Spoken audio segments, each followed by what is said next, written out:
قربانی کا نصاب، زکوٰۃ کا نصاب 4 چیزیں، قربانی کا نصاب اس میں 5 چیزیں آتی ہیں.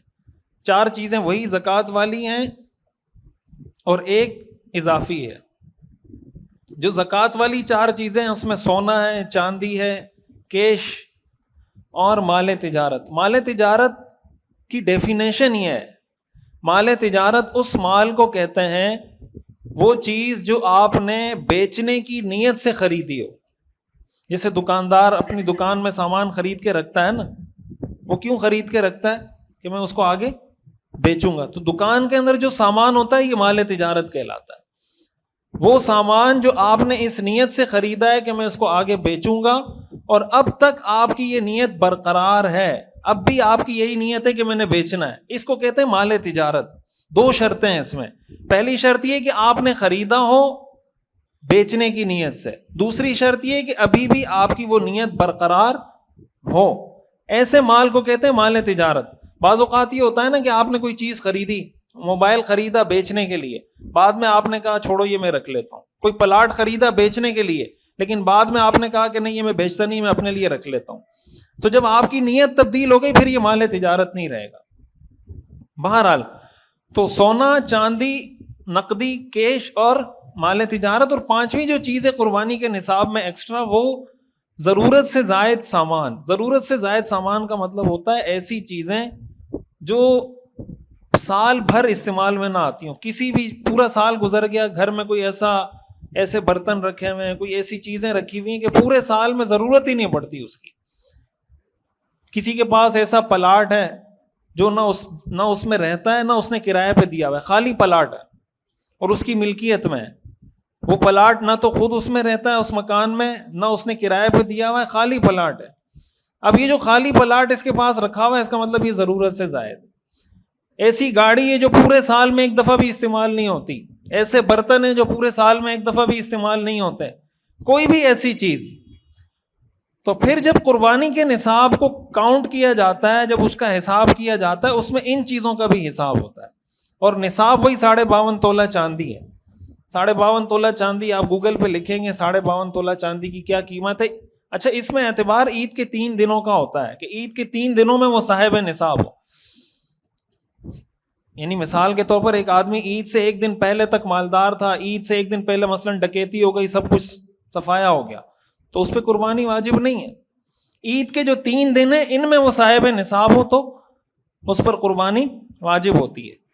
52.5 تولہ چاندی تقریباً کوئی 2.25 لاکھ، 1,70,75,000 ایسے کوئی ریٹ چل رہے ہیں آج کل. وہ آپ دیکھ لینا گوگل پہ جا کے 52.5 تولہ چاندی کی پرائس پاکستان میں کیا ہے، وہ آپ کو پتہ چل جائے گا جو بھی کرنٹ ریٹ ہوگا.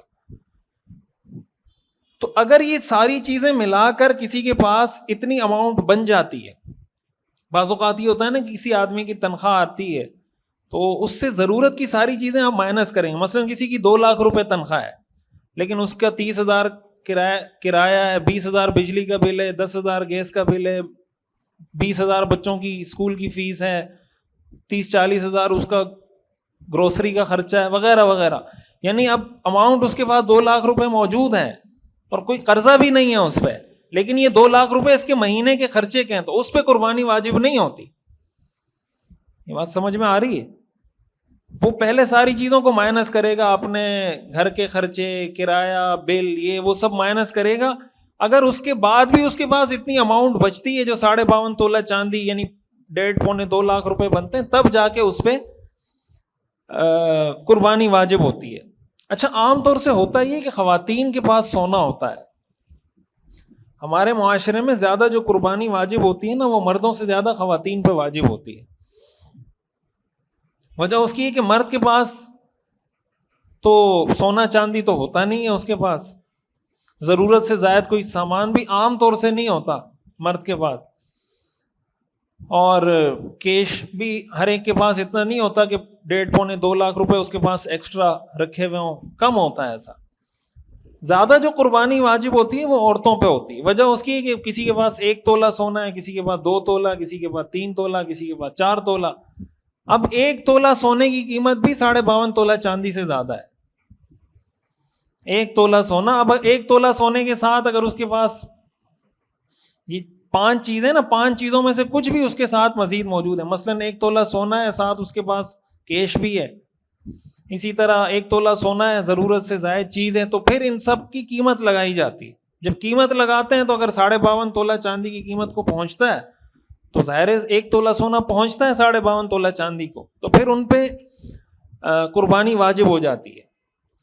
عام طور سے ہمارے ہاں یہ ہوتا ہے کہ خواتین کی طرف سے مرد قربانی کرتے ہیں. تو مرد اگر اپنی بیوی کی طرف سے، والدہ کی طرف سے، بیٹی کی طرف سے، یا کوئی بھی کسی کی طرف سے بھی قربانی کرنا چاہے، آپ اپنے دوست کی طرف سے کرنا چاہ رہے ہیں، والدین کی طرف سے کرنا چاہ رہے ہیں، ان کی اجازت سے آپ کر سکتے ہیں. مالی عبادت جو ہوتی ہے نا، مالی عبادت، یہ آپ کسی اور کی طرف سے ادا کر سکتے ہیں.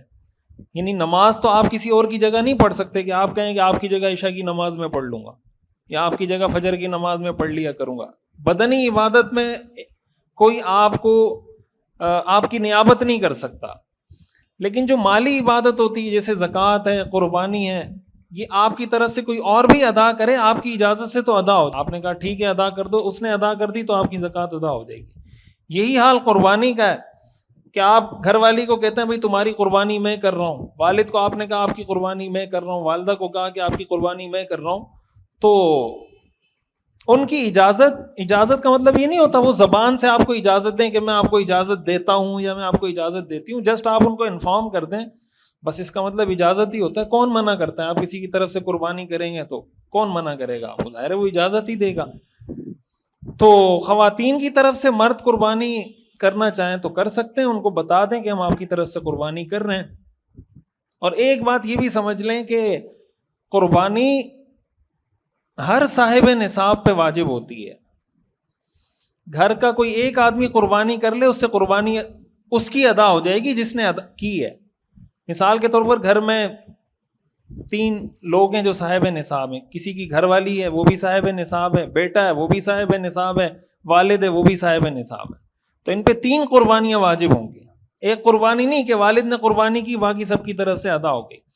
وجہ اس کی ہے کہ حدیث میں یہ فرمایا گیا من وجد سعۃ لأن یضحی، جس کے پاس استطاعت ہو کہ وہ قربانی کرے، فلم یضحی، اور پھر بھی وہ قربانی نہ کرے، فلا یقربن مصلانا، آپ نے فرمایا وہ ہماری عیدگاہ کے قریب بھی نہ ہے. جو آدمی قربانی کی استطاعت کے باوجود قربانی نہیں کرتا وہ ہماری عیدگاہ کے قریب بھی نہ ہے.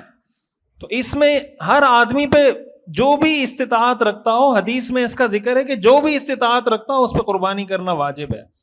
تو گھر کا ایک فرد یا سربراہ قربانی کر لے تو وہ باقی لوگوں کی طرف سے ادا نہیں ہوتا. جو صاحب نصاب ہے اس کے اوپر اپنی قربانی کرنا لازم ہے.